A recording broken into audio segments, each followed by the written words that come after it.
Hey guys, this is Hell Hades. This is a Raid Shadow Legends video. Guys, I've got to say, I think this video is probably going to blow some people's minds. Somebody who I've had on my channel, on my stream a couple of times, really great guy, awesome guy in the community, recently got test server access. And since then, he has been fighting the clan boss non-stop. I'm not even joking. Like, let me show you his kind of like stream shenanigans here.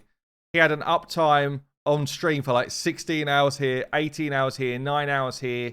Basically, since he's had test server access, he's been smashing up the clan boss, trying to improve on his own world record. Him and somebody else called Mullet Reaver are basically going to and fro-ing on the world record. And he's now hit a world record which cannot ever be beaten again. He's actually got a kind of variation of the team I use. I used to use the exact team that he built his original world record from. Juicy little sacred shard coming in there. Beautiful. So yeah, he's been running a version of this team here, which has basically got the two rares in it, Krisk, Brogni, and Lanikius. This shouldn't be new news to you because it's been around for a while now. And basically they've been punching damage. Since Blessings came out, more and more damage. Since Empowerment came out, they've been trying to +4 their Brogni because Brogni is the key to the damage of this team.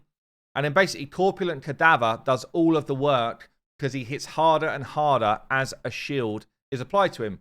Brogni extends the shield and it goes on. And everyone else is basically in there to try and stop Corpulent Cadaver losing his shield or as much of his shield as possible. So I run a variation of it, but with Turbo, because this is a faster team for me to basically one key clan boss. So I no longer am trying to get my best ever numbers. I'm just trying to do it as quick as I can on a daily basis. And this variation with Turvold instead of Corpulent Cadaver does it for me. Anyway, it runs on. You can see in my example team here, pretty much what happens is we get our buffs up, and then everyone in the team, like Dimitha, Krisk, and Lanikius, they're extending the duration of the buffs. Yeah, so you have never-ending shields, you have never-ending buffs in this squad. And when you've got Corpulent Cadaver in the DPS spot, he does more and more damage with his A1. Now, something has happened over the last couple of days, which honestly is bonkers. So, Victor Tez has actually hit the cap for clan boss damage, which is possible at all ever.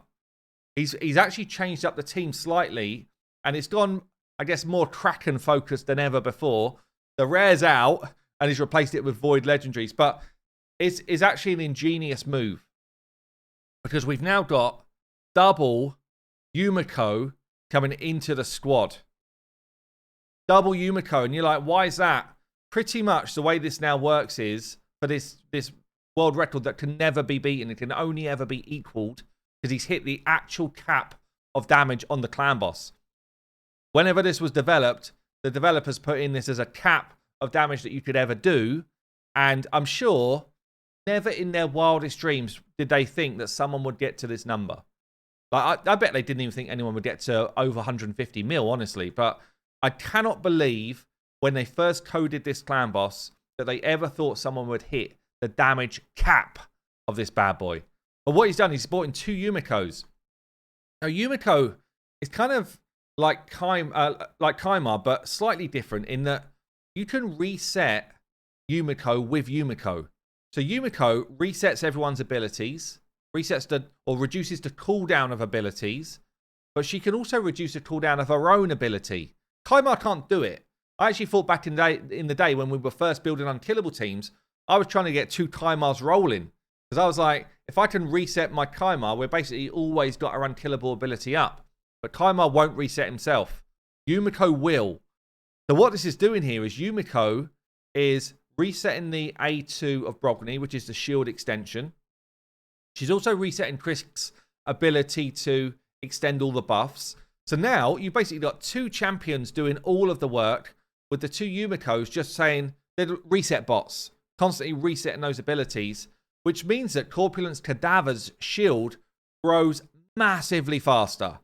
Yeah, normally you're trying to get like refresh accessories off and reflex stuff because you want Brogni say 2 back as often as you can get it, and it's down to pot luck. with the old team.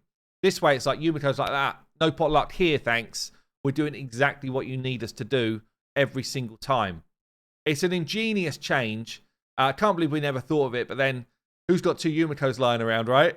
I don't even have one. But yeah, it's an absolutely fantastic team. So we've got Corpulent Cadaver here. Let's make sure you can see the numbers properly. You can't. Corpulent Cadaver does over 2 billion damage in this team. Over 2 billion by himself.